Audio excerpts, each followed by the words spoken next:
In this video, I am going to show you how to take a deposit payment using your 360 terminal.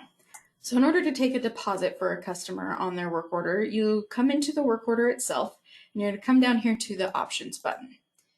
In the options menu, you can come over here to where it says deposit, and this will open the deposit screen. So here is where you can put in the amount that the customer is wanting to put toward the work they're having done. And what you can do is you will come in here and you'll put in the amount, and you won't have to change anything else. You'll just go ahead and hit validate card.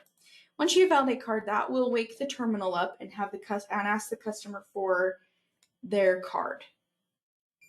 That will pop back up on your screen here and show you that that transaction was successful. You can hit OK, and then you can see up here it automatically put in the type of card that was used, as well as the payment and the authorization code. The authorization code helps you see that the card was actually processed with your machine. If a payment is missing an authorization code, it was a manual payment and wasn't actually charged, and that's a good way to check that. But what you can do now is you can go ahead and just hit post deposit,